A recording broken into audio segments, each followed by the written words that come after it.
The advice and opinions expressed by the host of Autism Live and her guests are meant solely as suggestion and should not be in any way construed as child-specific advice. Any choices you make in determining your child's treatment are completely at your own discretion.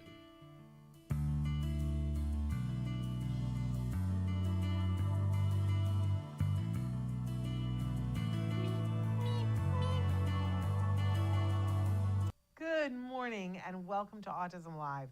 I'm Shannon Penrod and so thrilled to be here with you on this wonderful, cool October morning. You know, we do this show in Los Angeles and we had rain yesterday and it actually feels a little bit like fall. And if you don't know, in Los Angeles, that's a prized thing because often it doesn't feel like fall until 2 minutes before Halloween. So we're just enjoying it today. Thrilled to be here with you. We got a big show for you, too. We're welcoming back to the show Megan Dolan. Amazing, amazing mom, performer. She was on the show probably, my goodness, it's been at least 5 years. It might be 6 years ago with her talking about her one-woman show, Lemur Mom. And she's got an amazing update for you on the show all these years later. It's renamed, re-envisioned, different things, and we're going to talk with her about why all that is in just a little while. Before we get to that, I want to remind you that we're live right now on Facebook, YouTube, and Twitter. You can be interacting. I'm looking at the chat right now, so say hi, and we'd love to hear from you. Want to let you know that when we're live on Facebook, YouTube, and Twitter, totally interactive, all you have to do is go to that site and in that chat, write something and it comes here directly to me. It aggregates the whole thing. It's lovely.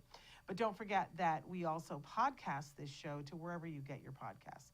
So, and it's a free download wherever you get your podcasts, and that's very important to me. We are in our 15th year of production now. I don't know how we got here, but it's 15 years later. And so there's a vast, vast library wherever you're watching or listening to the show. We know that the vast majority of you listen, though, and we like to make that download free for you wherever you listen. But that does mean if you're listening in podcasts, there will be regular breaks for sponsors.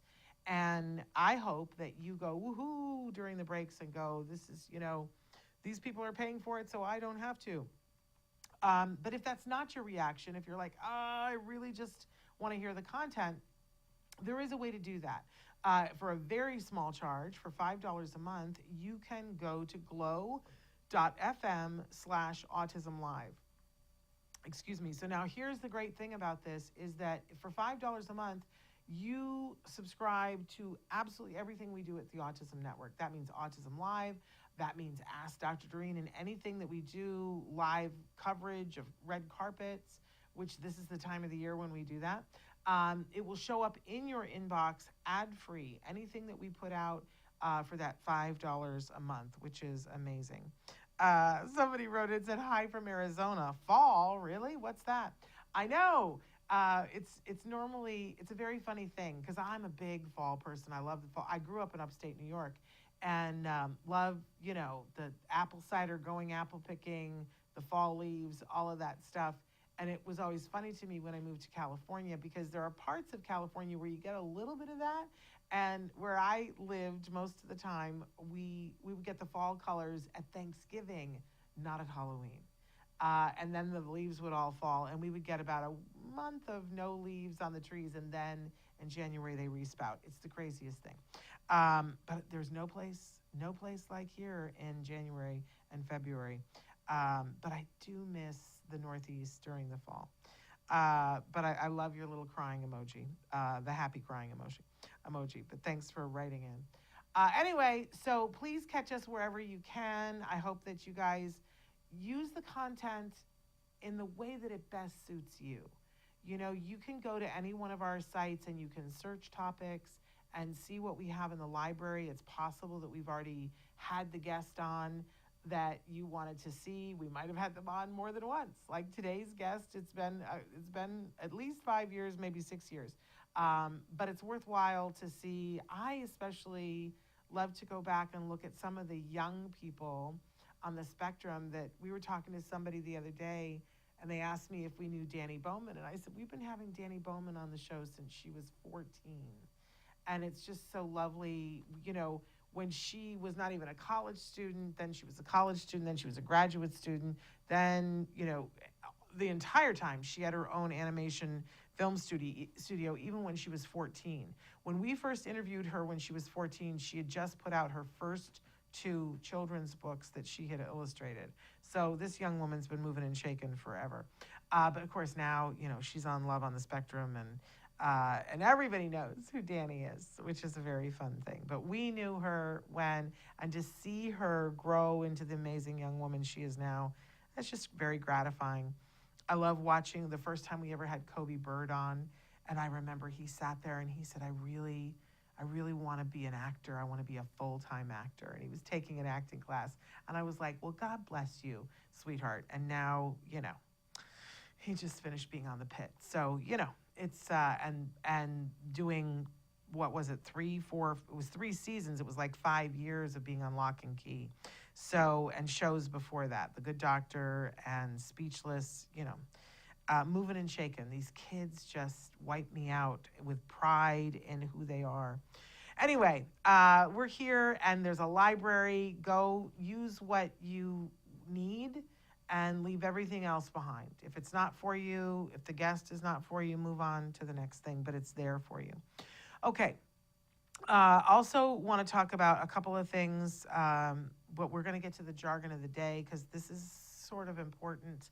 And I say that almost kiddingly because it's hugely important. So much has happened in the last couple of weeks, in the last couple of months, and we've seen that there were huge cuts to the Department of Education that happened in January and February, and we were all very concerned, right? And the Secretary of Education came out and said, because the autism community and the special needs community especially was very concerned about these cuts. And because how could it not affect our kids, right? Isn't that what we all said? And the Director of Special Education, the Secretary of Education came out and kind of bobbled it a little bit, let's be honest, but clearly stated that children with existing IEPs would not be affected, that their services would not be affected, that everything, because really the law of the land, you can fire people, you can lay people off, you can do whatever, but the law of the land is IDEA. And of course, we also have ADA. So we have these 2 pieces of legislation that are very much in play and that help our kids to be able to get the specialized services that they need to be able to be successful at school. And of course, we've been hearing noises that they're talking about repealing ADA. That's a very real thing that everybody needs to be aware of, that's happening. But to date, there has not been discussion that I have heard about repealing IDEA. So this is the law of the land. And I've been hearing from so many of you that are in your fall IEPs right now, and you're shocked to discover with your kiddos that have existing IEPs, because you had that promise, right? That suddenly schools are saying, yeah, but your child doesn't need this service anymore. And no, your child doesn't need to be here, doesn't need to be there. And you need to be very mindful about what you agree to, my friends. Very mindful about what you sign off to on the IEPs. I'm urging you to stay the course and not sign IEPs that have taken services away that you know perfectly well shouldn't. We're shocked to see that they're even taking away speech and OT and saying, oh, your child doesn't need it. Your nonverbal child doesn't need speech or OT. Oh, really? It's not funny, but I have no other reaction. It's like so preposterous. But the reality is that they don't have the funding. And so they're looking for where they can cut. So very important that we talk about LRE today, because IDEA says that your child has the right to FAPE, which is free, appropriate public education, in the least restrictive environment in which your child can have a floor of opportunity to access the curriculum with proper supports. That's what IDEA says. Although you won't find that anywhere because they've taken that down off the website, but that's what it says. So least restrictive environment is our jargon of the day, because I find this is one of the most useful things to argue with schools. So let's take a look at our first definition for LRE. LRE is least restrictive environment. It's a principle that guides the education of students with disabilities who receive special education services. It aims to provide students with support while limiting their participation in general education as little as possible. The goal is to help students succeed while still keeping them engaged with their peers. Now, this is a Google AI overview, and you know that I love putting these up there because some of it is really useful and some of it makes me want to pull my hair out and light it on fire. So the only part of this that I really take exception to is that it's not a principle, it's the law. The law says that your child has a right to the least restrictive environment. Other than that, excuse me, other than that, I'm good with this. Pardon me, and now I'm going to have a tickle because I got all hepped up. Okay, let's go on to the next definition. LRE, least restrictive environment, means kids who get special education should be, pardon me, in the same classrooms as other kids as much as possible. And this is from Understood. Again, we're skirting that it's the law. And this is important to me and to you. So how does this affect you, and how can you begin to use this in your IEP to your advantage? Pardon me while I choke. I have my little pearls. I'm going to stick them in. I don't know why. The air conditioning kicks on, and this is what happens. Pardon me. Okay, so in your child's IEP, and I encourage you, I know you're overrun with documents, and every year there's a new IEP, right? But I want to encourage you to have 2 file folders that you know where they are at all times. One that has your child's IEP, that is the current working IEP that they're using at school. And if there is also one that we're working on, another place to keep the working one. And know where they are. And I know sometimes that is more than can be conceived of in a calendar day. But I will tell you that it's worthwhile, especially now, especially in the times that we're living, to know where those documents are, because they are legally enforceable documents that make a difference in what kind of education your child gets. So there's several different parts to the IEP, and sometimes people will say, can you look at my IEP? And when I have time, which is not this week, I promise you, but when I have time, I love to read a good IEP, right? And there are several different parts to it, but one of the first things that I look for on the first page is there's a space where it lists what is there, and there are little boxes, and I look to see, is the box that says BIP attached, the Behavior Intervention Plan. If that box is checked, then I know that there is a BIP in a Behavior Intervention Plan in place, and that box checked means it is part of that legal document. If that box isn't checked, you could have the best BIP in the world, but it has no legal teeth. But the minute that box is checked, it's part of this document. And that always helps me to know.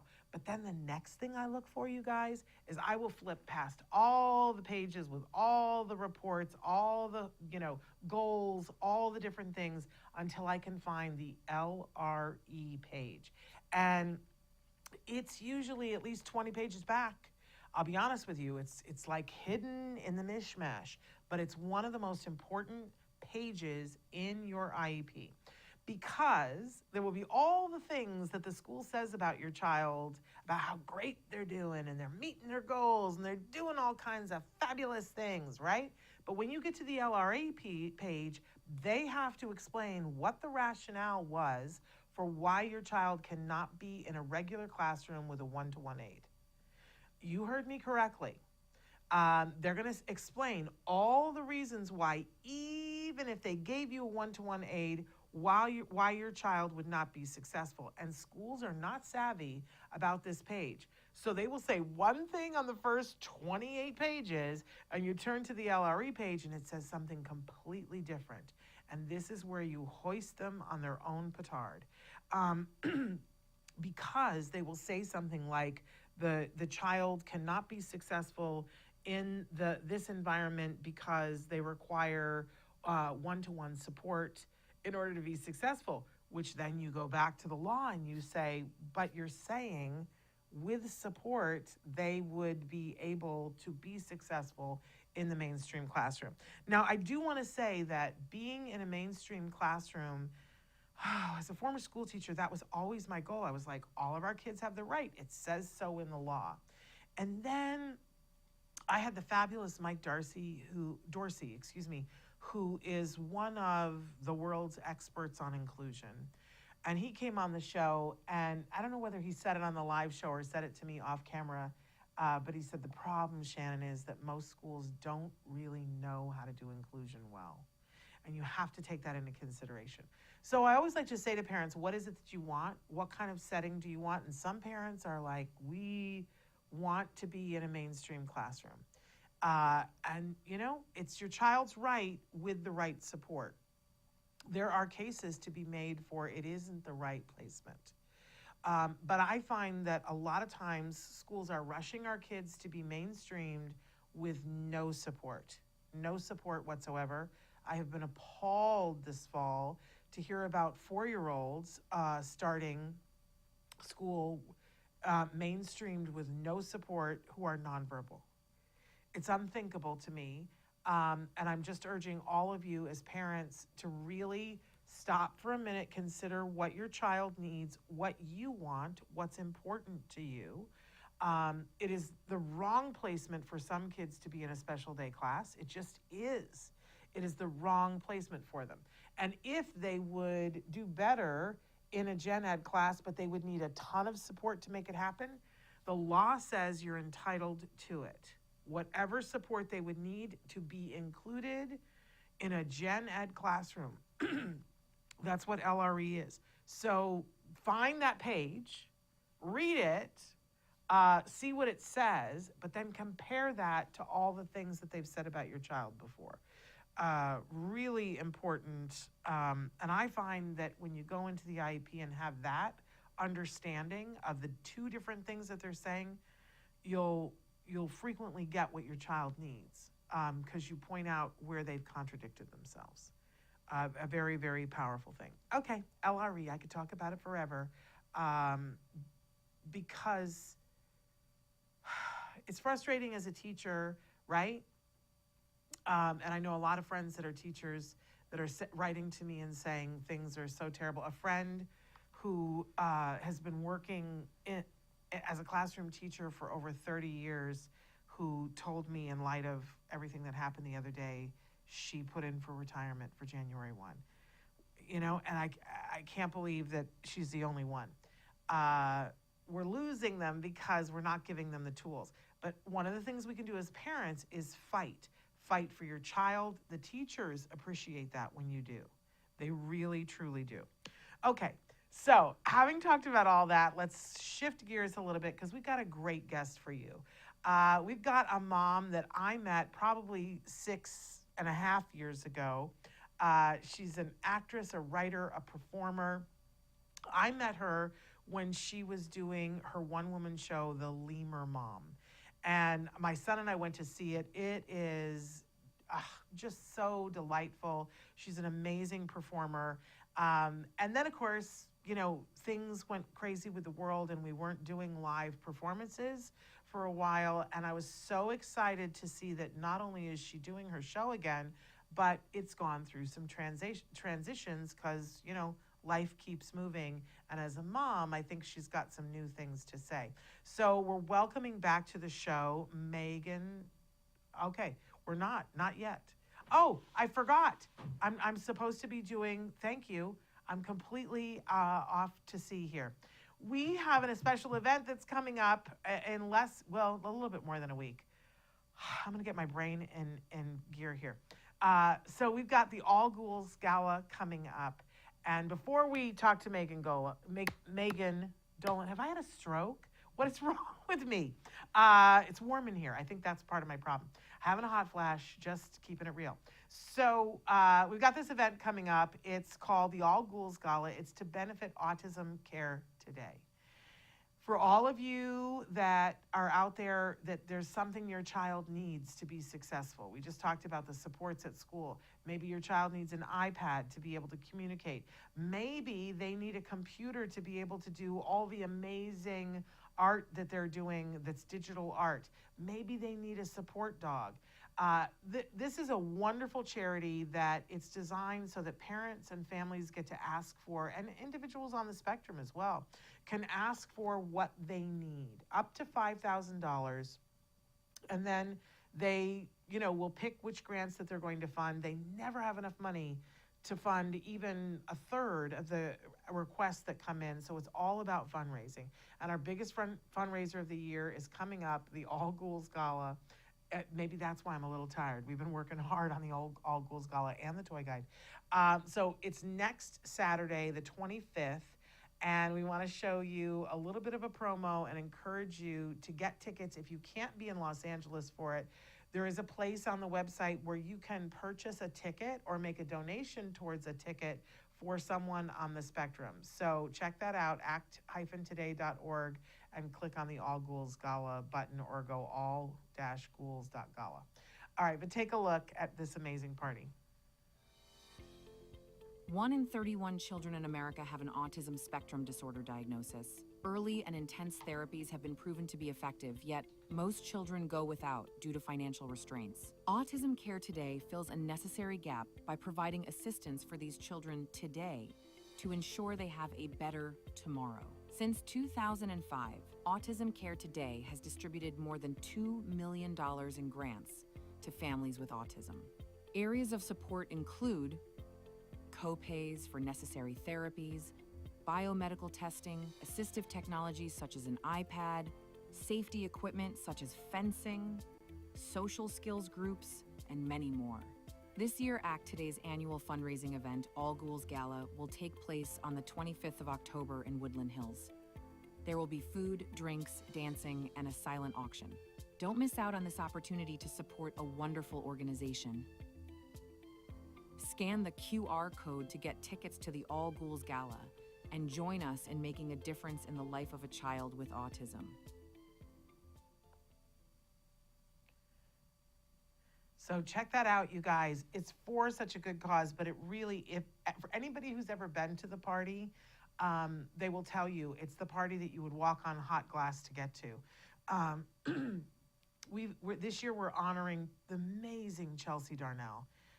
What an incredible young woman. And we're also honoring the show Love on the Spectrum. In both cases, for their wonderful contributions, we give an award called the Lending Your Voice Award. And it's meant for a person or an entity that has really elevated the discussion about what it is like to be a person on the spectrum. And boy, Chelsea Darnell and Love on the Spectrum have both done that. So, but they're getting awards, but it's also just a party.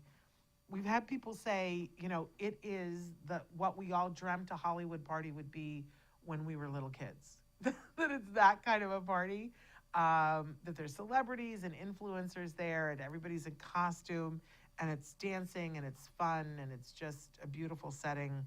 Wonderful, wonderful, wonderful. So get your tickets. Okay, now I can welcome Megan Dolan to the show. And as I just said, she's a writer, a performer, a mom, and got an incredible voice in this community. So let's welcome her back to the show.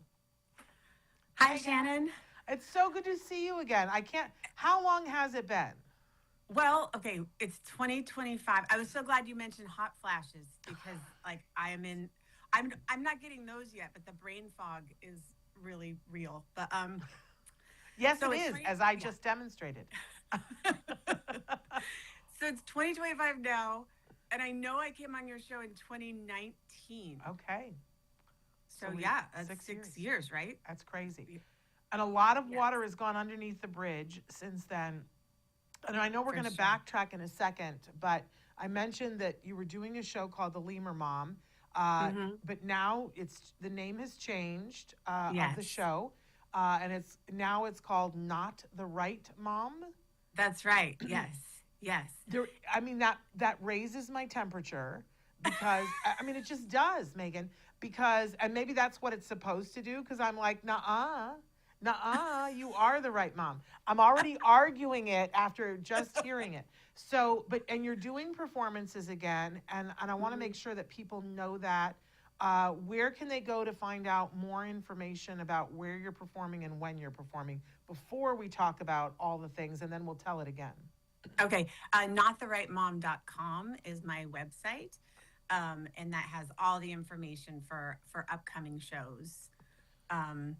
And the next two shows, I'm going to Minnesota. I'll be in Red Wing, Minnesota on November 15th, and then St. Paul, Minnesota on November 16th. So, girl, you're taking this out on the road. Yes. That's yes. very exciting. Thank you. I find it so funny that the name raises your temperature, because I get two different reactions. Like, a lot of people go, "Not the right mom." Oh yeah, me too. And then other people are like, "No, that's not," so it's really interesting. Yeah, it makes me itchy, but I think, sometimes you want to like make, have a name that's that kind of, it makes me itchy because I'm like, no, Megan, no, you are the right mom, girl. Like the finger comes out and everything. You are absolutely the right mom. And anybody who tells you you're not, right? I get that whole, that whole thing. Yeah. Well, and that's the trajectory of the show, because so the reason I wrote the show, I wrote it in real time when my son was in the middle of being diagnosed with autism. And I was going to the different support groups. And what I noticed was that the parents were very type A, on the ball, which is what you want, giving great information. But I internalized that as, oh my gosh, that's not me. Like, we're in trouble. My son's at a disadvantage because I'm not that mom. But the show is just kind of an exploration of why I am the right mom, but not for all of the reasons I thought, not for all the reasons I thought, not for the person I thought I had to be, but because my connection with him is unlike, anyone else. Yeah. And you're and look at how emotional you get. It's beautiful. And you're an amazing mom. But I think we can all relate to sitting in that first meeting and going, oh crap, I'm screwed. Because Shannon, the first thing they told me was to hire a lawyer. And I'm like, what? You know? That seems like a harsh first thing, but I can see somebody saying that, especially now. And a lot has changed, and I'm sure that your son has changed. Yes. When I can remember coming to see your show, you were performing at Cal State University Northridge. Oh, that's right. Yes. And I came to see the show. Here's what's really funny. I came to see the show with my son, who was probably a freshman in high school. Okay. And while we were there, we ran into somebody that I knew at CSUN, and he met my son, and my son was just starting to look at colleges, and at your show, I'm just putting this together now. He said to my son, "What do you want to study in college?" And he said, "Well, I want to study film." And this professor that I knew at CSUN said, "Well, you should look at this school, my friend," because and my son was like, "I'm a little bit more interested in screenwriting for television." And he was like, "Oh, we have a very competitive program. We're in the top 15 for that." And that's where my son ended up going to college and has since graduated from there. So you kind of started it all, Megan, because he was not looking at CSUN, and then that's he looked at their program and was like, "Okay, I'm right here working with people who are working every day in television." So it's all on you, Megan. And it all turned out well. It's a good thing. So, dust your shoulders off. Okay, so let's go back. And we were, by the way, my son and I and the professor that we saw there were all blown away by your wonderful, beautiful show. Thank you. We laughed until we were sick. We, had all the emotion. We were mopping down, both myself and my son. Oh, that's wonderful. He got a lot out of it. It was really a lovely, lovely performance. And you were taking that show, and you were really working it and getting it out there, correct? Yeah, I was at that time. And then, early 2020, I took the show to Tucson. I did a run at Cal State Long Beach. I did a fundraiser performance with We Are Brave Together, that group in Santa Monica. And then we had more shows scheduled for June, and we got shut down. And I thought, oh, well, we'll only be shut down for a couple of months. And then, of course, it was several years. And then in that time, also, which is hopefully what my next show will be about, I had to do a lot of elder care. My mom and my stepdad started declining, and so it was just there was no room to even be doing a show at all.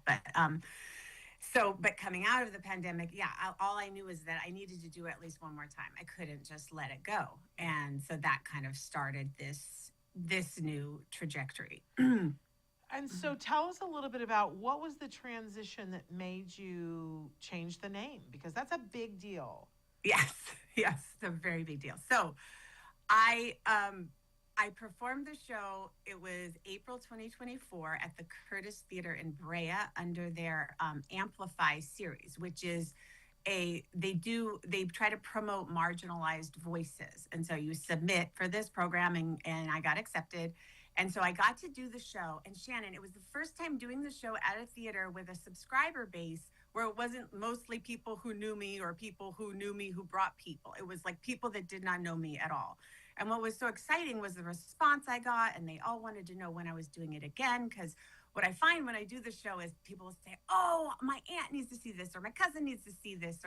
And so that really spoke to me, because I thought, well, this will probably be the last time I'm doing it, because everyone I know has seen it. Everyone's like, you're still doing that show, but so it was very exciting. And then in the audience at that show was a man named Chris Wolf, who's the artistic director at the Torrance Cultural Arts Center. And he called me the next day and said, I would book you in a heartbeat if it had a different title, because he said he couldn't market Lemur Mom. Nobody knows what that is. And once he said it, it just dawned on me. Every time I would say the name, I had to follow it up with an explanation. So I'm like, he's right. So then I just started brainstorming different names, and that's kind of how that started.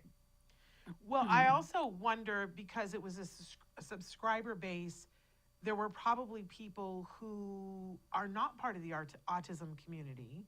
Absolutely. Yes. And so was it your first time doing it for an audience that at least a significant portion of them didn't know the autism world? And was that a little bit of a shock for you? Like what they responded to as opposed to an autism audience? Yes.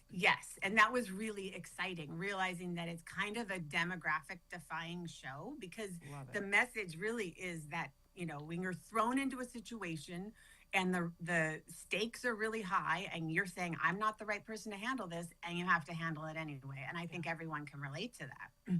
Absolutely.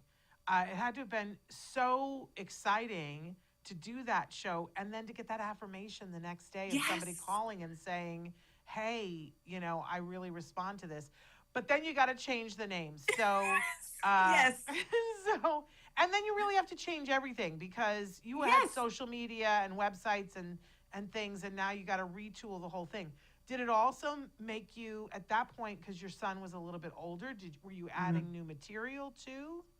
Well, okay, so actually what happened was, you're not doing the show for 3 years, and then my director and I went in to look at the script, and what was great is having that space from it made things less precious. And I knew, because I'd done it enough to know which scenes really flew, which scenes were clunky. And so we really went in and examined those scenes and figured out exactly what wasn't working for me. And now we were able to make it just really, really tight. So there's not necessarily new material. It's actually probably like trimmed down even more. But it almost feels to me, I mean, of course it's a personal story, but it's as an actor, it's so much fun to play with all these characters, and getting to do it enough, I start to inhabit the characters, as real as the Megan character, where I used to feel like I just visited the characters, but I was playing Megan. And now it's like, oh, I can see out of their eyes now, because you need stage time to be able to get to that point. And it's really exciting. It is so exciting. I can't wait to see the new show. So you mentioned that you've got some shows that are happening. Tell us again, in Minneapolis and St. Paul. Yes. So the Sheldon Theater in in Red Wing, Minnesota, and that one's on the November 15th, and then the O'Shaughnessy Theater in St. Paul, Minnesota, and that's on Sunday, November 16th. And those two theaters was really wonderful. They worked together to bring me in with something, I've learned so much, Shannon. There's something called routed dates where they'll book your show. They don't share an audience, so they can bring me in and have two different audiences, and then it's less expensive for them to bring me in, if that makes sense. Totally. And they have they're really developing a culture of they're having sensory friendly performances, and this is part of their mission is to bring more people to the theater with who are neurodivergent. How wonderful. But also they're going to, I think we've already established that this is a show for everyone. I know when we went to see the show, then I was talking about it with everybody and saying, and there actually were a group of moms that came down to that performance that you were talking about in Santa Monica, because I was like, I don't know when she's doing it again, and it's close enough, you should go. I definitely think I love that you're finding that you already have word of mouth in the autism community, but I love that you're also finding a wider audience for this.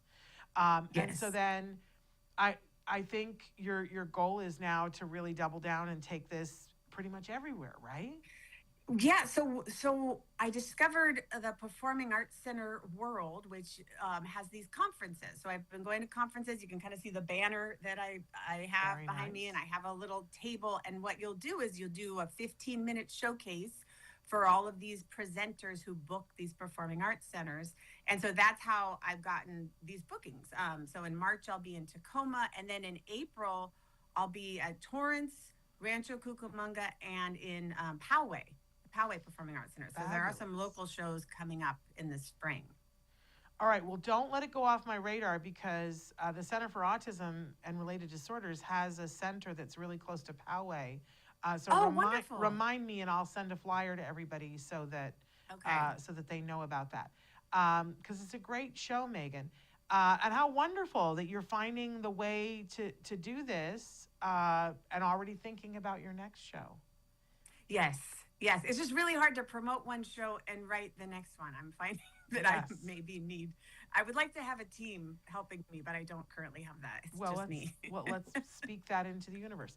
Yes. So here's the next thing that I am interested in, because your son, and I don't know how much you're okay talking about your son and what you have approval to talk about and whatnot. Yeah. So if I say something, say, yeah, we'd rather not. But I'd love to know, because had he seen it when it was first the Lemur Mom? So he was so little that he hadn't seen it. So I think he was, let's see, I started writing it in 2015 and didn't perform it until 2018, 2019. So he was like in third grade. And I didn't want him to see it because I didn't want him internalizing like, I caused mommy stress, right.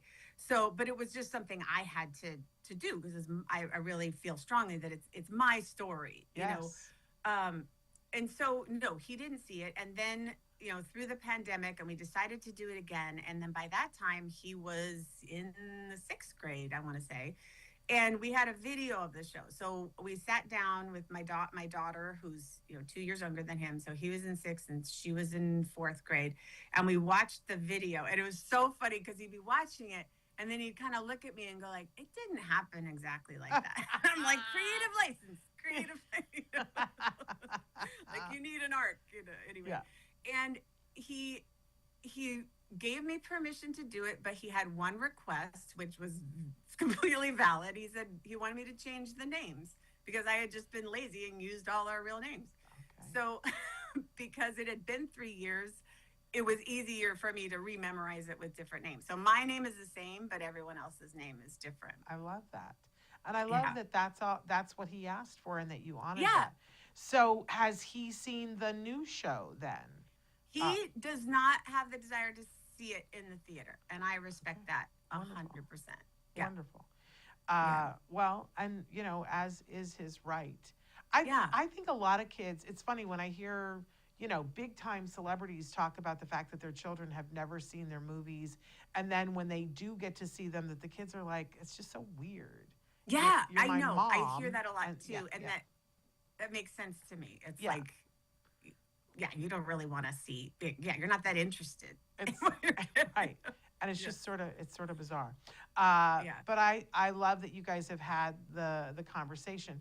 So I don't know if this is on your list of things to do, but I have to say, Megan, we went to Scotland, not this last year, but the year before, and just to go to Scotland, but we wanted to go while the Edinburgh Festival was there. Yeah. And I just want to, you know, I came back and I was like, why did we not take a show? We should have taken a Right. show. And I'm just going to say to you, you need to take it there. You need to take it there. I have several friends who have done it. And I mean, the biggest hindrance is how expensive it is. But yes, I would love to take the show there. And also, it's the whole month of August, which is challenging with going back to school. But that's definitely on my list of goals. But I want to say to you, you don't have, there are lots of shows that are not there the whole month. Oh, okay. Really? Oh, I didn't know that. They come and they do the first week, they do the last week. Okay. It's the rarity a show that is there the whole month. Okay. So you absolutely can go and just be there for That a would be limited run. That would be great. Yeah. And I just saw how there's just so many performance spaces and they're all different. And I just don't think it's as expensive as we've been told. Okay. I know that it adds up and everything, but it was just so, I want to go back and live there. Goodbye. I just loved Scotland, and I love a city, a world city that says for an entire month, we're going to do spoken Yes. word performances. And we're going to turn every available space, including that corner right there that you were keeping your broom in, we're going to turn it into a performance space, and that it's all about that. And millions and billions of people show up for it. There's just... And they're so excited to go to theater, whereas here it feels like pulling teeth, right? To get people Yes. to come to a show. And yeah. And just, and we didn't end up seeing as many performances as we really probably could have and should have. But, you're like, it's 2:00. What's playing within a mile of where I am Right. that I can get to? And you end up seeing things that you would never see. But I also saw very clearly, Megan, that a lot of the things that we've gone gazanga over in the last couple of years were one-person shows at Edinburgh. Mhm. Fleabag, Mhm. Yeah. that reindeer, whatever, I couldn't watch it. That Oh, was, the reindeer? Oh my gosh. was a one-person show in Shannon. Edinburgh. I was watching it, like picturing it as a one-person show. It was, oh my God. It was so good, but so Yeah, troubling. I couldn't watch it, but I heard how amazing it was, and it won all the awards, and was Mhm. started by a guy that nobody knew who did a one-man show. I believe that All right. I believe that the Netflix people go looking just for that. Yeah. Just putting it out Yeah. there for you, Megan. All right. All right. You're so making a good case. I'm challenging you. Get thyself to Edinburgh. But we've got loads of time here. I want to go back Yeah. and talk about who you were and why performing is your thing before your child was diagnosed. Oh, okay. So, it's so funny, Shannon, because I was voted most promising freshman in my drama class. But Why is that funny? Of course. in high school. Well, it's funny because then I didn't stay with drama because I was in high school and I was dumb and I was boy crazy and I became, I was a cheerleader or whatever. But anyway, I went back to the theater in college because I was a speech major. But then at some point in the speech curriculum, you have to start doing statistics. And I'm like, what? Why? I was like, I Why? cannot hang with That's this. weird. So I was actually a waitress at Marie Callender's, and one of my coworkers was directing a scene from The Glass Menagerie, and he cast me as Laura, and then I fell in love with it after that and changed my major. So that was how I started. And then I was with the Elephant Theater for about 20 years. It's a group of Cal State Long Beach alums. We started this theater company up in LA and worked together for many, many years. And then when I had my kids is when I really started writing my own stuff because we moved down to Long Beach and I couldn't drive up to LA as easily. And it was just easier to run lines in my car, running around, but still be able to. I just found that I really needed that outlet. It's just part of who I am. Well, and is that I don't remember how I got introduced to you. Did I? Because I knew so many people at the Elephant. Oh, you Is did? I didn't realize that. is that how I got introduced to you, or did you and I get introduced to each other because of Wait, who do autism? you know there? I'm so bad with names, and I'm having a senior moment right now. But back when I first came to LA, I was an agent, Okay. and there were several people. They were doing the show there that was directed. Oh my gosh, and I'm gonna the guy. We've been watching Task and loving him, but I'm having a senior moment. Oh my gosh. The guy who I mean, plays the Hulk. Help me. oh, You know who I'm talking about.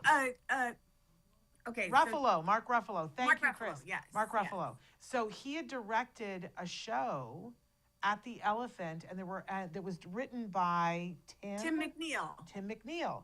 And Okay. and so then there were and the show was like a one name girl name, like Marcy or something like that. Do you know what I'm talking about? Okay. But so there were several people then that I was representing that were in that show. And Okay. and Doug Yes, Doug Jacobs. Doug Jacobs. That's how we met, because I went to college with Doug Jacobs. Okay. And so anytime Doug was doing something at the Elephant, I was coming to see it. So, okay, so now we know the 6 degrees of separation. Yes. So Yes.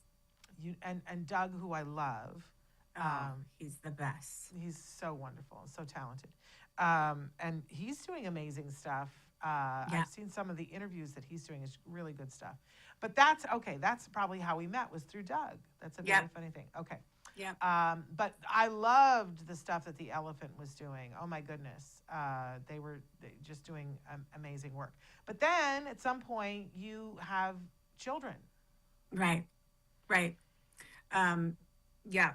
And we were living in Glendale when we had my son, and this is part of in the show. He just didn't sleep. Like, he just didn't sleep. So then when I got pregnant with my daughter, we moved to Long Beach to be closer to my family, so we'd have some help with the kids, because I never knew how far Orange County was from Glendale until I had babies. And then it was just like, it's a lot for my parents to travel that far. So so then we moved to Long Beach, and that was right when like storytelling shows started to become a thing. Yeah. And so I really started writing towards these storytelling shows. They had one at the Elephant called The Trunk Show. I've done The Moth a couple times. I just find it super really hard to sit in the audience and not know if you're going to be called. It's just very nerve-wracking.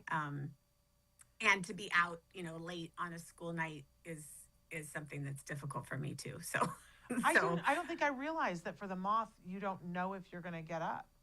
Not for the story slams. No, you come with your 5-minute story prepared, and you put your name in a hat, and so you just don't know. I don't think I realized that. Yeah. That's brutal. Yeah. Brutal. But and I know that it's part of the show, but for people, at what point did you start to realize that your child might have something else going on besides just not being able to sleep? Because he was my first kid, right? So I didn't really have anything to compare it to. But he had definitely had a thing with textures and with food. Like when he was 0 to 15 months, he would kind of eat anything, and then at a certain point he just turned off fruit, like things like that. And then when he started preschool, he wouldn't talk to other kids, but he talked at home, he talked to us, he talked to his sister, and we kind of didn't really get how much he wasn't talking until he started TK. And then the teacher really kind of sat down with us and was saying he was diagnosed initially as being with selective mutism, selectively mute. And then as we were working with the child psychologist, it kind of, she realized he was on the spectrum and was selectively mute. So that was kind of how it unfolded. But it's funny because he was 5 when he was diagnosed, and at the time I was like, oh my gosh, that's so late, because the regional center, you're supposed to get in when they're really young. And I've since forgiven myself for that, but because he was super verbal, he was super like, using very high level vocabulary words, and then to come to find out that is also can be a, Yeah. a sign, of autism as well. So I just didn't know. Sorry, my dog is crying. Do you need to help her? Let me just let him out. I'm going to open the door really quick. All right. Because it's live, you guys, and we always have a rule here that our kids come first, even if we're in the middle of live. There we go. And the fact that it's your child, often we have that there's a dog situation that the dog needs to come in, go out, or Yes. it's live. That's we do it live, and it is what it is. But is she okay? Yes, he's fine. There's a squirrel that's tormenting him in our backyard regularly. I meant your child. Is your child okay? I was like, I thought she said it was her daughter. Is your daughter okay? Wait, my daughter. No, my son. Wait. Oh, my you son, said dog. I thought you said your daughter. No, dog. I said swear dog. I've had a stroke before this show.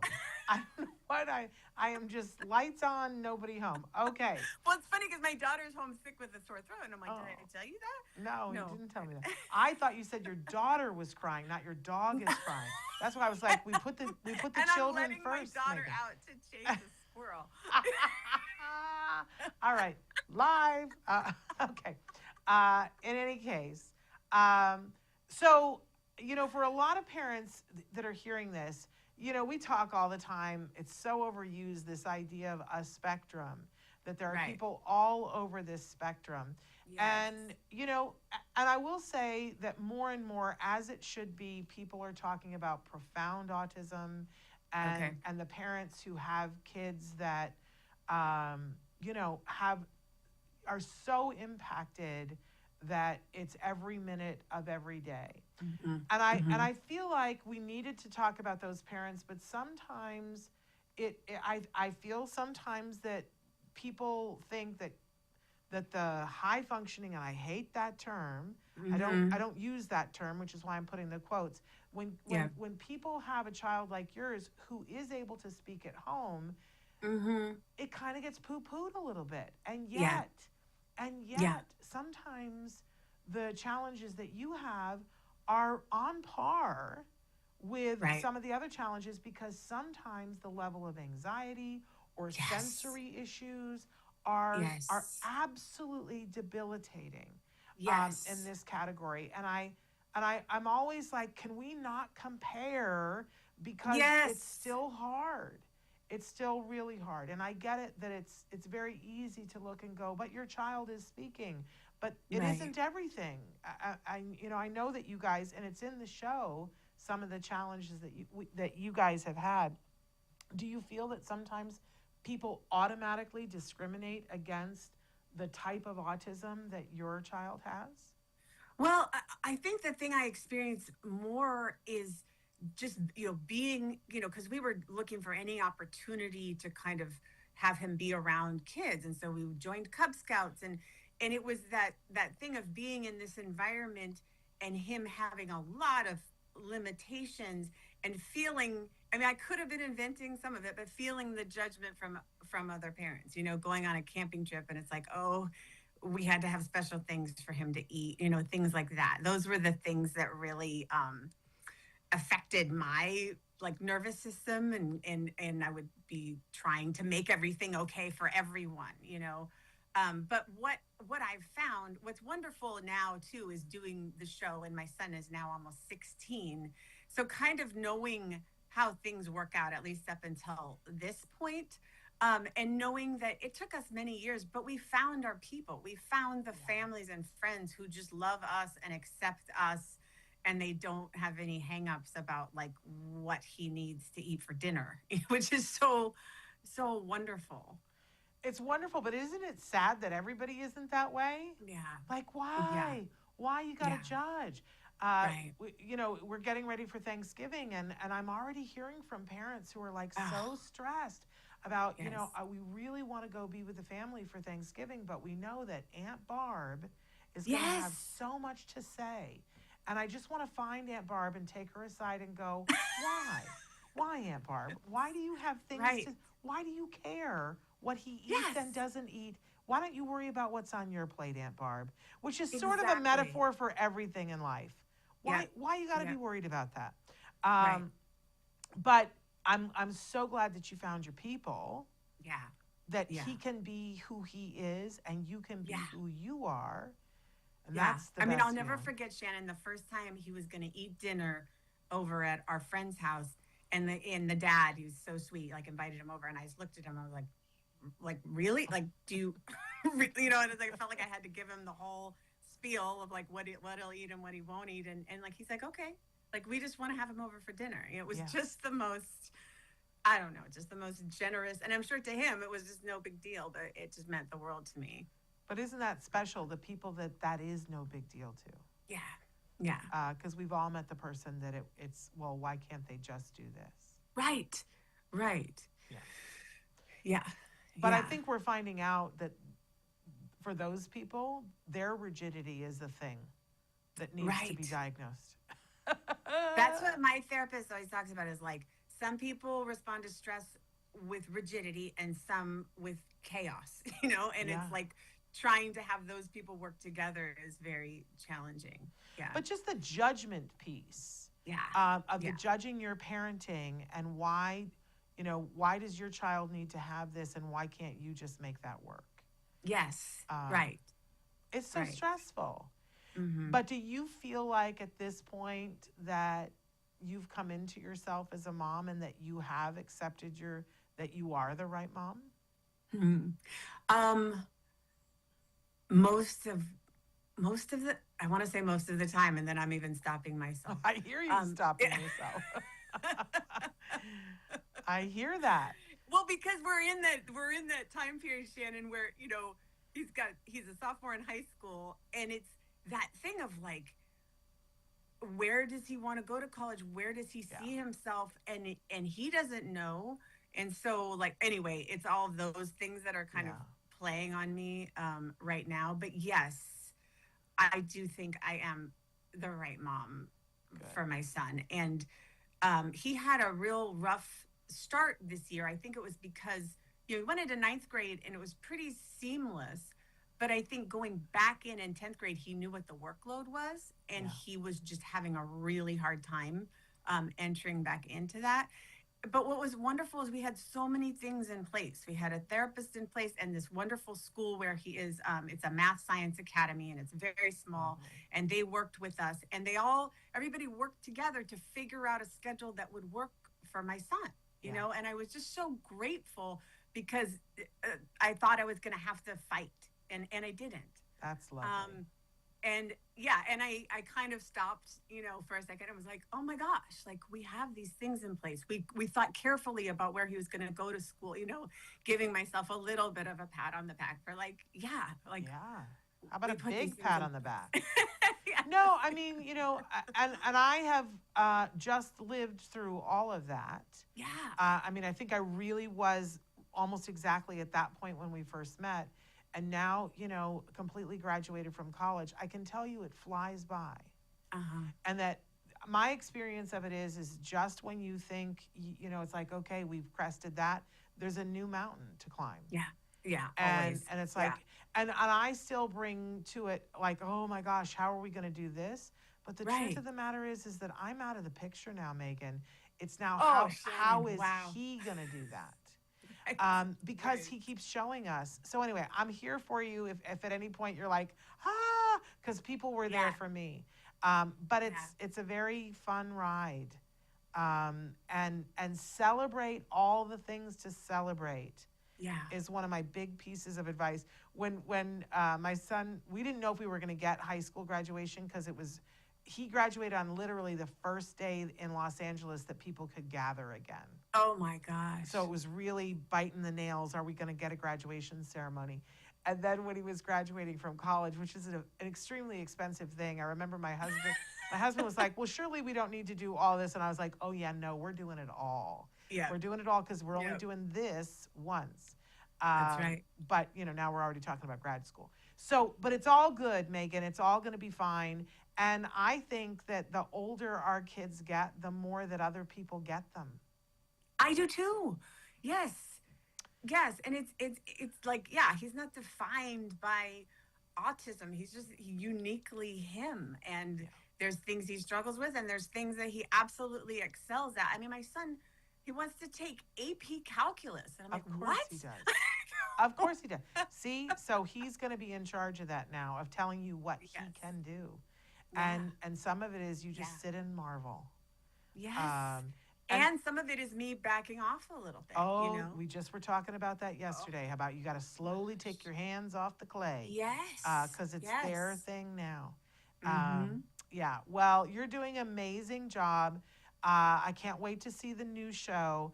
We want to remind everybody, because we're out of time, Not the Right Mom. And if you go to nottherightmom.com, you'll be able to see all the places that Megan is doing her show. Yes. We also And I have, hope I could come back in the spring to promote the local Yes. shows. we've Yeah. got your Instagram up there. Megan tells stories with the two little dashes for people to check out. But, you know, your Facebook at Not the Right Mom, all of those things. So people need to check out.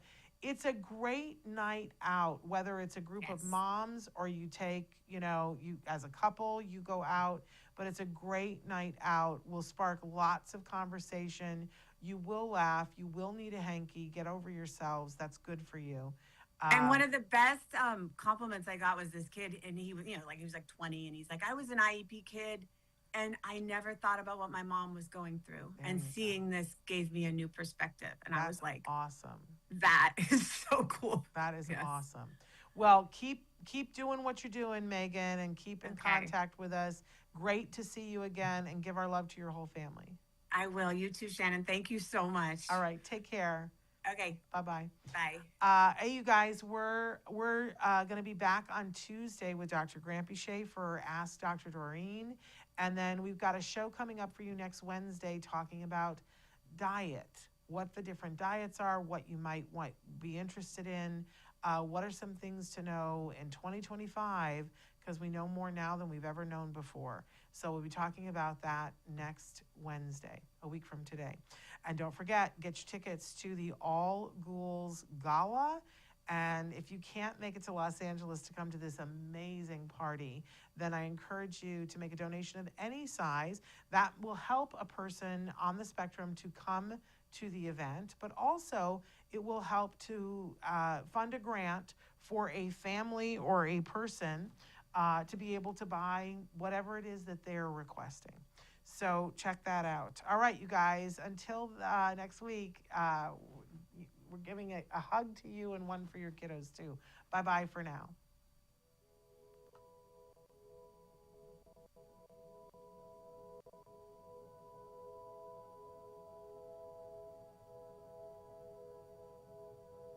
If you found anything helpful in this video, please give us a like. In fact, make sure that you smash that subscribe button on YouTube and give us a like on Facebook. You can also follow us on Twitter and on Instagram for important updates. And please download our free podcast wherever you get your podcasts. Thank you so much. See you next time.